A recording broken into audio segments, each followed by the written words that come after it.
So we're going to look sort of at Revelation 13 this morning and sort of at the entire book of Revelation. I thought this would probably be a good point in the midst of our walk through Revelation to sort of take a view from the trees and to sort of, move up and look at the whole landscape of the forest. And one thing at Revelation 13, we have the introduction to the beast. And a major event with the beast actually doesn't happen in Revelation at all, but occurs in the book of Daniel. And so I think this is where that event in Daniel would probably get inserted into Revelation if you put into any time. So I think this is a good time to sort of look at an overview of Revelation and to talk about a few things about like how Daniel relates to this and why dispensationalists believe that the tribulation is a 7-year period. So I have my Revelation timelines for anybody who wants to fill these out as we're talking.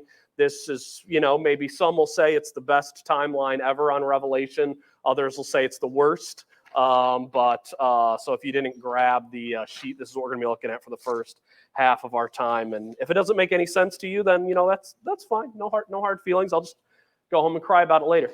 All right, so we start looking at our big picture of Revelation in the first 5 chapters of Revelation. In the first chapter of Revelation, we have the introduction to the glory of Christ. John is told to write this letter. He's told to give greetings to 7 churches of this time period. So we know the first chapter of Revelation takes place during John's time period. The same continues with chapters 2 and 3. They also occur in the time of John, as the 7 letters are written to 7 real churches that are going on during that time period.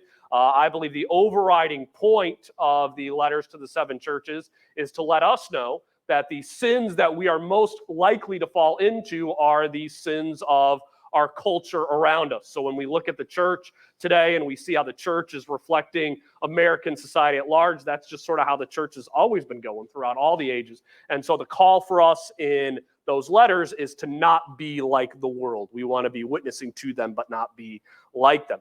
And then Revelation 4 through 5, again, continues in John's time period. John had the vision to heaven where he's gone up to heaven. He sees a vision of Jesus Christ. The source of this letter is both God himself, who has the scroll, and then it ends with a prologue that the Lamb is the only one who is worthy to open this scroll that I believe will be the rest of the book of Revelation. So the first 5 chapters of Revelation all take place during John's lifetime. Common complaint of the prophetic or futuristic view of Revelation that I've been teaching is that a prophetic view of Revelation bypasses the original audience, that it's saying things that aren't related to them. I wholeheartedly disagree. As one, we start off with the first 5 chapters clearly directly at the time period of John. But I think I've also been able to point out as we've gone throughout these prophecies how even though the events are set in the future, they still have such relation to John's generation and every generation in the church to follow, as well as those who will live through those events.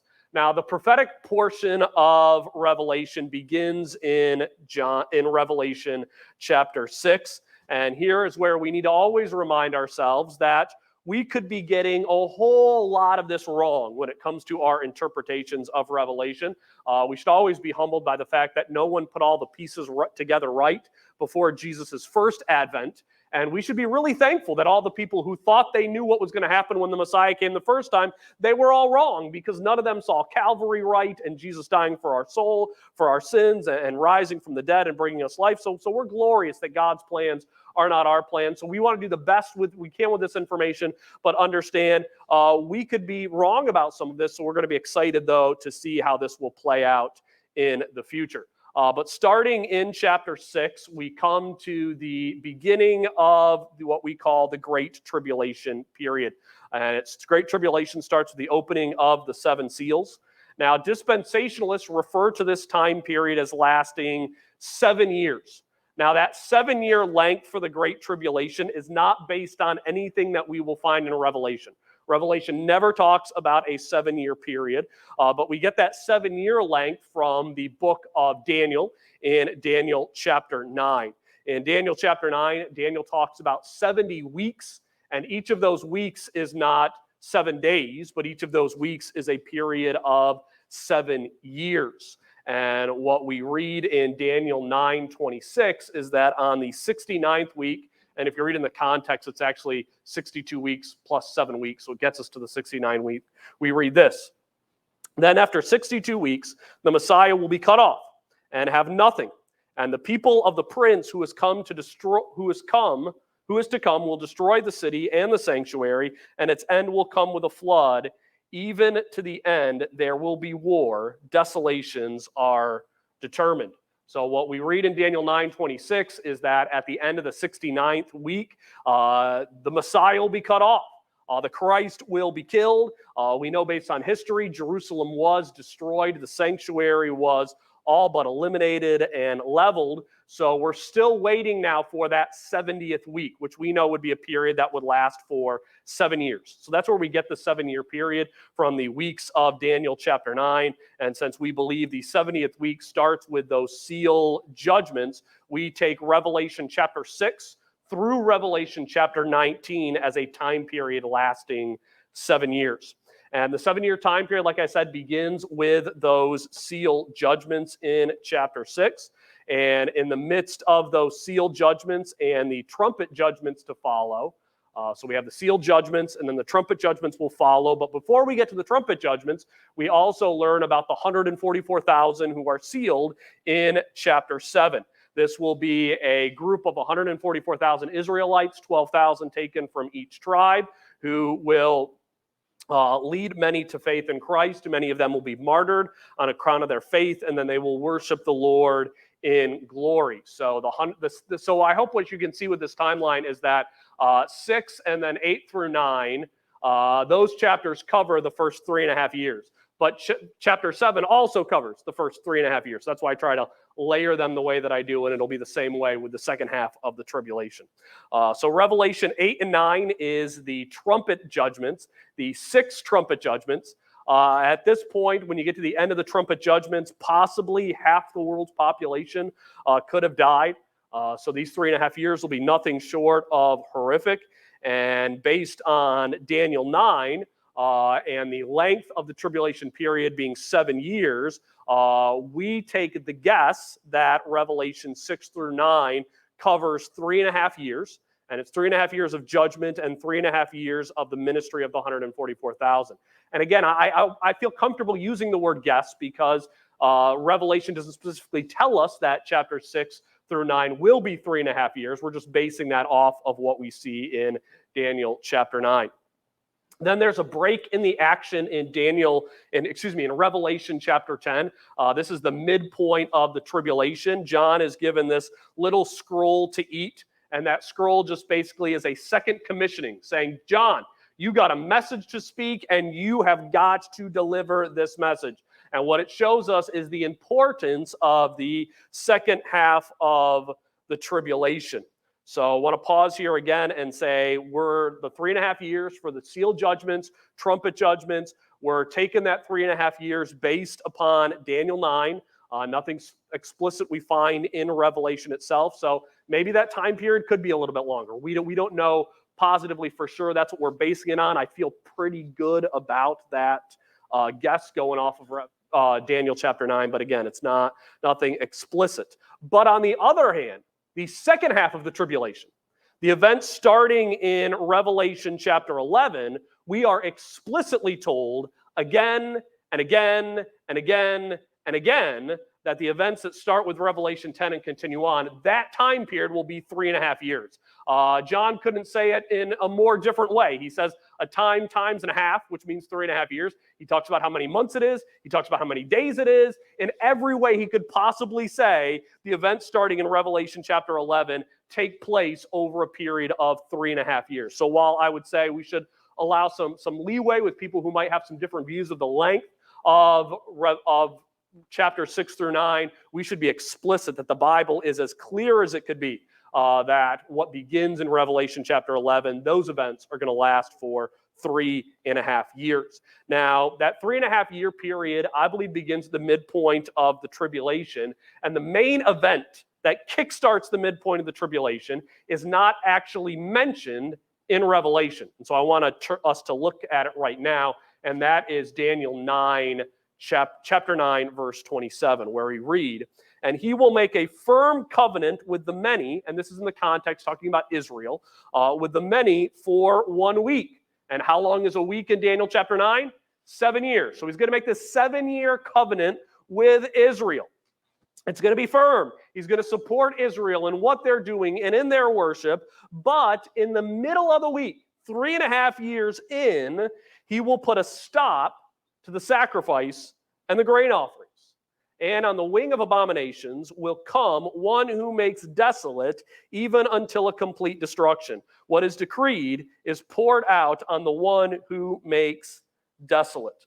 So putting Revelation 9:27 together with the entirety of Revelation 6 through 19, we believe at the beginning of the tribulation period, at the beginning of that 7-year period, the Antichrist, who we're going to see in our passage this morning, the Antichrist, who is the beast, is going to make this treaty with Israel. And initially, he's going to support them. He's going to be all about what they're doing. I'm going to be surprised if he's even worshiping at the temple, part of the sacrifices, and in the midst of that period, 3.5 years in, he's going to break that treaty. He's going to break the treaty that he has made at the newly built temple, and then that event will kickstart the 3.5 years that Revelation 11 through 19 will cover. And I hope by talking about it and using the language that I'm doing, I hope I'm being fair to show how dispensationalists build their framework. It's not something that we're just taking out of whole cloth and incorporating out of the text, but it's coming right out of the scriptures. And so that's how we get our time period that we have. I'm not going to break fellowship with anybody who disagrees over the length of the tribulation, or specifically when the rapture will occur during the tribulation, or at a certain point at the beginning or end of the event. One thing when going through Revelation, I try to talk about the rapture as little as possible because I don't believe it's explicitly mentioned in the book. And I'm not here teaching eschatology in general, but I'm teaching the book of Revelation. And so I don't think the book of Revelation is about the church age and the rapture. So I think when we're going through tribulation, it's not going through the Revelation. The rapture isn't something that should be coming up as we're going through the book of Revelation, because it's just not a subject for this book.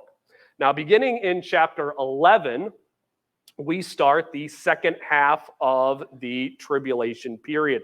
So I believe all of these events will be done in response to the beast breaking his peace treaty with Israel. So the first event that we're told in the book of Revelation that takes place in the second half, that 3.5 years period, is the ministry of the two witnesses. They will minister during the entire second half of the tribulation up until the second coming of Jesus Christ. Then in chapter 12, again, we're looking at this 3.5-year period. This covers what I'm going to use Michael Heiser's term, the unseen realm, because I think it's a good generic term to discuss, to cover both angels and demons. But it's talking about the angelic world, the demonic world, what they're doing during this time period. So Satan's goal to go after Israel, and then when he fails going after Israel, then to go after those who have been led to Christ as a result of the ministry of Israel. So the second half of the tribulation is, first we got the perspective of the two witnesses, then we look at the perspective of angels, demons, what they're doing during this time period. We have the war between the Michael, the archangel, and Satan in heaven, all of that taking place during this 3.5 years. The third thing that covers the entire 3.5 years period is the work of the beast and his government and the false prophets. So chapter 13 covers, here's all the stuff that popularly known as the Antichrist, what he's doing during that time period. I don't overly like the Antichrist as a title for the beast, even though it's been popular in the church, for the reason being is that normally when Antichrist is used in the New Testament, it's used in the plural for anybody who's speaking against Christ and leading people away from the gospel. All of those are Antichrists. There's one beast. And so the early church most often called him the great deceiver. So he is somebody who I want to set apart from those antichrists leading people away from the gospel, but the beast, this is what he's going to do during that period. Chapter 14 is a little bit of a smorgasbord. It returns us to the 144,000 who we already saw in chapter 12 and then earlier in chapter 7. It has a interesting combination that during this 3.5 year time period, there will be the proclamation of the gospel throughout the world, and then there will be judgment on the earth. So what else is going on during this time period? The gospel is continuing to go forth. We've seen how the gospel is going to go forth. The two witnesses are going to be great witnesses for the gospel. And then there'll be judgment at the end of chapter 14.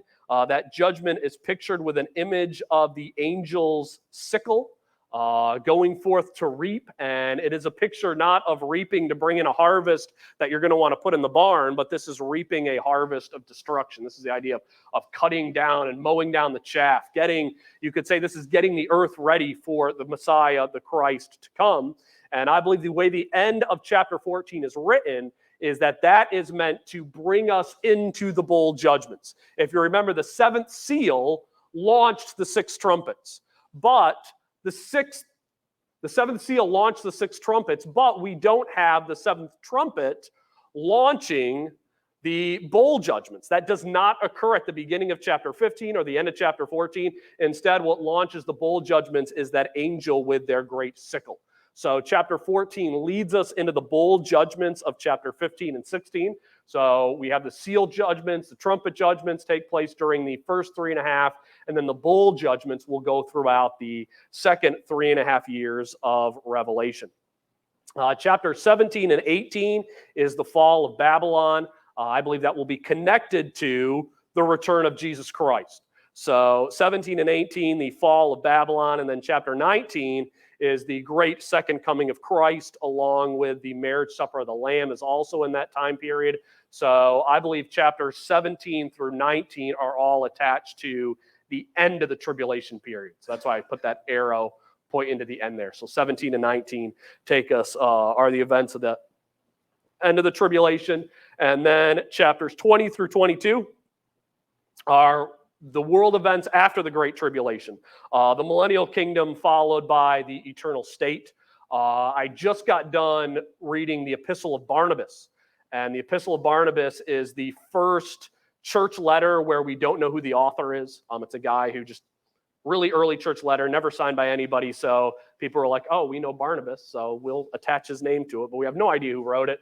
The interesting thing about Barnabas, when he talks about the end times, he talks about how the world will be 6,000 years, and then will come the judgment, and then will come a Sabbath on the world of 1,000 years, and then the 8th day of creation, Barnabas says, is the eternal state of the new heavens and the new earth.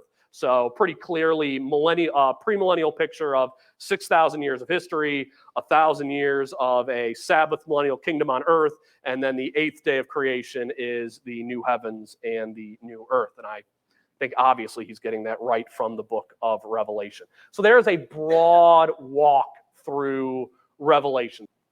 Now let's start our look at the beast. And for that, we're going to begin at Revelation 13, verses 1 and 2.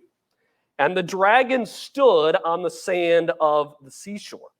Then I saw a beast coming up out of the sea, having 10 horns and 7 heads, and on his horns were 10 diadems, and on his heads were blasphemous names. And the beast which I saw was like a leopard, and his feet were like those of a bear, and his mouth like the mouth of a lion. And the dragon gave him his power and his throne and great authority. Now, we need to remind ourselves when we have a week-long break from class to class that there are no chapter divisions in the Bible, but they just go from one section to another. And Revelation 13 is so intimately tied to Revelation chapter 12. So what we read in Revelation chapter 12 is that the dragon is cast down from heaven and is basically trapped on the earth for 3.5 years. Now, I believe having this chapter start with the dragon stood on the sand of the seashore is we're meant to say, okay, now the dragon's trapped on the seashore. He's trapped on the land. He's trapped on the sand of the earth. What is he going to do? And we see the first thing that he's going to do is he is going to have a beast rise up out of the sea in his first action during this time period. And so he has this beast come out of the sea, which brings up probably 1,005 questions as to what's going on here. So let's start with the sea, and then we'll talk about the beast. The sea, metaphorically, is a place of chaos in the ancient Near East. Whenever you have other theological works about false gods, the chaos is always seen as the place in the world that is in opposition to the gods. Sea could also refer to the Mediterranean Sea or the ocean. Normally, I'd want to take this as a large body of water, but I'm going to instead stick with the place of chaos in opposition to God. The reason I say that is that in Revelation 11:7 and Revelation 17:8, two passages on either side of the one that we have here, we read that the beast comes up out of the abyss. And we read earlier in Revelation, the abyss is the source of demonic power. It's the source of Satan and his sources. So I think a metaphorical meaning should be understood here that the beast is rising up out of the power of the dragon to oppose mankind, who is probably the sand on the seashore, those who are living upon the earth. So the meaning's rather simple, that the beast came up from the power of Satan. And I think the beast's horns and heads should again tie us together to the dragon, because what did we see pictured the dragon in the last chapter? He had all these heads, he had all these horns, so it ties the beast to the dragon. Now the question is, who is the beast? And throughout church history, there have been three primary theories as to who the beast is. We can put them in the theories of the past, the present, and the future. The past view is the view that the beast is the Roman Empire of the time of John's writings. And more specifically, that the beast is Nero. Part of this comes off of a theory that's based on the mark of the beast being 666. And there's a way that you can take Hebrew letters and turn each letter into a number and add the numbers of somebody's name, and that gives you the number for that person. Well, if you add together 666 using that formula with Hebrew letters, a name that you can get is Nero Caligula. And Nero Caligula is a rather odd way to refer to Nero. Nobody actually referred to him as Nero Caligula, but somebody's like, oh man, Caligula is a name from the Roman families, then we got Nero, and we put those together, and it's 666. But then there's also a textual variant from later on in church history that is very poorly attested. There's like 4 different documents later on in church history that have this. And instead of saying 666, they changed that number to 616. And 616 actually equals out to Nero Caesar. And so the theory is somebody was really into this, Nero theory. And so they changed a couple of documents from 666 to 616. Now, I don't believe at all that these events took place during the time of John's life, because the one key thing is, if this would have taken place in John's life, the main thing that would have had to happen is, at the end of Nero's reign, Jesus would have had to come back to earth and conquer Nero himself, because that's what happens at the end of the beast's reign in this book. But that obviously never happened. So I think we're stretching things to try to tie this number to Nero. I don't think it's meant to do that at all. But that's the view that's in the past, that this beast used to be Nero. The second option is the present view, and that is that the beast is the persecutors of the church throughout all of the church age. So this has probably been the most popular view throughout the majority of the church, from probably the time of the fall of Rome up until people still holding this view today. It's probably still the most popular view right now in the church. And that is, whenever a government, whatever government it is, persecutes the church, they are fulfilling the role of the beast. So those would have said when Rome was persecuting the church early on, they were the beast. But then when Rome fell, after Rome became Christianized, the Mongol hordes were the beast. And that's when you initially get this interpretation. Because when Rome fell, when everybody thought it was Christianized, they were like, oh man, the people who conquered Rome, they must be the beast. And Martin Luther, he saw the Pope as the beast during his own time period. John Wycliffe, who gave us the first English Bible, also held the same view that the Pope is the beast. There are several people in the 20th century who saw Mussolini or Hitler as the beast and the false prophet together. And so this view is anybody during church history who is persecuting the church, they are the beast. The third view, which is the one that I support, is the future view, the prophetic view, and that is the beast is two things in one. The beast is both the final empire in opposition to God, as well as the ruler of that empire, who is popularly known as the Antichrist, and in the early church, he was known as the Great Deceiver. So this is the single government who will rise up with satanic power to oppose God and have a singular head ruler who will lead in that opposition. Now, there's been much debate on this future view, if you should see the beast as an individual or as a worldwide government. A lot of people have debated that. I think that's kind of a wasted argument, because if you look at how the beast is described throughout this chapter, sometimes it's clearly talking about the entire government, and sometimes it's clearly talking about a specific individual person, which shouldn't be a surprising thing, because when we talk about world rulers, at sometimes we'll have that world ruler stand for their entire government. If the president makes a proclamation or signs some law into thing, you could legitimately say the United States of America is doing that. If Congress declares war, we would say the whole nation is declaring war, even though it's just Congress who is doing that. So it's the same sort of idea here. So when you're reading about the beast, this should key us in to always have our eyes open, that I need to look at the context and see, is this talking about one person, or is it talking about that person's entire kingdom who is in opposition to the Lord? The beast is said to have 10 horns and 7 heads, so a beautiful appearance. The horns are said to have crowns, and the heads are said to have blasphemous names. And I take the most common view of this for those who take a prophetic view, which I think has got to be right, and that the horns of the beast are 10 kingdoms who will come together to make up that one government of the beast. So there'll be 10 nations who join together, and they will be the beast's government. So initially when the European Union formed, like if there were 10 nations, people were like, oh, this is probably the beast. Well, in my opinion, the beast is going to form during the tribulation period. So whatever nations you want to think, you're probably going to be wrong if you're looking at something that happens today. And the 7 heads are 7 rulers over those kingdoms, with the interesting kind of asterisk, which should always be like, why is that? There's 10 kingdoms, 7 rulers. You'd expect it to be 10 and 10, but it'll be interesting to see how that plays out when it happens.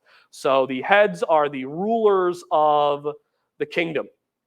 And so, like I said, it'll be interesting to see how this works out. The beast then, after looking at its heads and its horns, the beast is then described as a leopard, a bear, and a lion, who has the power of a dragon. Now, we are not in any way supposed to sit here and imagine what will it look like if a leopard and a bear and a lion become one like super mythical beast. Like, that is obviously not what John is going here, because all of those animals tie us back to Daniel chapter 7.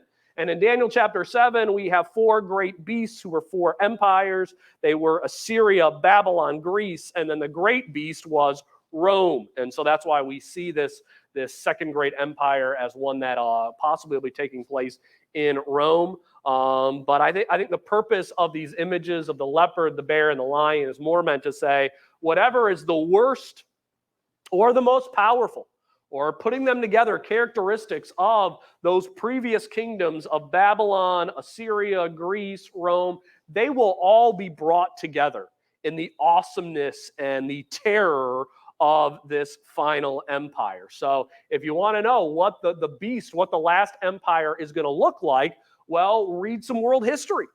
Read about what the Assyrian government was like. Read about what the Babylonian government was like. Read about what the Greek government was like when they were taking over the world, and kind of mix all that up together. And that's what that powerful beast is going to be like. And you put them all together, and it's awful. Like, it is terrible. Like, this is as bad as any of the judgments that we've seen thus far. So we have this terrible government, this terrible world power empowered by the dragon. And then in verses 3 and 4, we sort of zero in on the central leader of the beast. So the beast who rules the beast, you could say. I saw one of his heads as if it had been slain, and its fatal wound was healed. And the whole earth was amazed and followed after the beast. They worshiped the dragon because he gave his authority to the beast. And they worshiped the beast, saying, "Who is like the beast, and who is able to wage war with him?" So one of these 7 heads, who are the 7 rulers we read, will be as if it has been slain. Now, this is where I wish we all read Greek, because I feel like with the way this is worded in Revelation 13, if we were reading the Greek text, I feel like it would be like a flasher and a marker saying, you've read this phrase before. This is important. You've already seen this in this book, because the same exact language is used in Revelation 5:6, which reads, "And I saw between the throne with the 4 living creatures and the elders a lamb standing as if slain, having 7 horns and 7 eyes, which are 7 spirits of God sent out into all the earth." So this one head had been slain using the same language as the Lamb who stood in glory, who is Christ. And then we read that the fatal wound will be healed. Now, I think the question is this going to be a genuine, it's a fatal wound, which means what happens if someone gets a fatal wound? They die. Like, if you have a wound and you survive, it was not a fatal wound. Like, it was bad, but it wasn't fatal. Like, if you get a fatal wound, you die. And then it uses the same exact language talking about the death and resurrection of Christ in Revelation 5 that it will use talking about the Antichrist in Revelation chapter 13. So the language, I think, points towards saying, like, this beast is really going to die. Like, this is going to be a real death, and he's really going to be risen. On the other hand, we also need to understand that Satan is trying to deceive people with what he does with the beast. So it could be that he appears to die in the same way, but he does not actually die. But the language is really written to say he is going to die and he is going to rise again. And we may say that's impossible. Only Jesus can rise again. But on the other hand, Satan has powers, the breadth and depth of which I'm sure we don't know. But also, we're moving into areas of technology with cloning, nanotechnology, where it's probably getting closer and closer that you could kill somebody and then have their clone standing there like they had been risen from the dead. Like, we don't know how this is going to happen, but we know something will happen where the beast will either be totally dead or so appear to be dead that when he comes back, all of the world will follow him as a result of his resurrection. The result of his resurrection will be that all the world believes a supernatural event just happened before them with the resurrection of the beast. And for us, again, we need to remember, like, seems hard to believe that, like, all the world is going to believe that this guy really died and really came back. Like we are filled with skeptics, like, all over the world. But we also need to understand, if you just went through the first half of the tribulation period, and then something supernatural happens with the resurrection, I'm going to bet that you are far more likely to believe and lean toward the supernatural conclusion. That Satan's going to use all that's happened with all the demonic forces leading up to that to sort of prime the pump to get the world ready to believe and follow the beast after this resurrection. So they'll be ready to believe it. They will be ready to go after him. They will follow the beast proper and his beastly government. And when they follow him, they won't just follow him as a political ruler, but they will worship the beast. And the key element of the worship of the beast is that the worship of the beast is done in mockery of the worship of the Lord in the Old Testament. A common way to worship God is to say, "Who is like you, O Lord?" We have that in numerous passages in the Old Testament. When I was in high school, one of my favorite songs was a song by Skillet that was just singing about how who is like our God. Loved that Skillet song. It's great, but it's a common way to praise the Lord. And so they're praising the Lord in mockery of him. And example of that is Psalm 35:10. In Psalm 35:10, we read, "All my bones will say, Lord, who is like you, who delivers the afflicted from him who is too strong for him, and the afflicted and the needy from him who wrongs him." So the world, instead of saying, "Who is like you, O Lord?" they'll be saying, "Who is like the beast?" And notice also in Psalm 35:10, what were the things that God was praised for in saying, "Who is like you"? God was praised for delivering the afflicted, and then also for providing for the afflicted and the needy who is wronged. So the who is like God in the Old Testament is more geared toward his compassion, his grace, what he's willing to do for the needy. But how much of a mockery is this when the beast will not only be worshipped by saying, "Who is like the beast?" but then who will he be praised for but as being great in war? So the mockery will not only be in phraseology, in the way that the worship happens to the beast, but the mockery will also be found in the very way that the Lord is praised for being gracious and compassionate. The beast will be praised for being the exact opposite. So a wholesale rejection of the Lord. So man will reject God's grace, his compassion, his mercy, and they will instead worship the beast for his power, his war, and his domination. So this is really, in my opinion, just a full-out hatred of the Lord and of God and of everything that we see in Scripture when it comes to the love and the grace and the mercy in which we are to walk with in the Lord. And so this will be what happens and occurs when the dragon raises the beast up out of the sea. And we will continue looking at the rest of this chapter next week.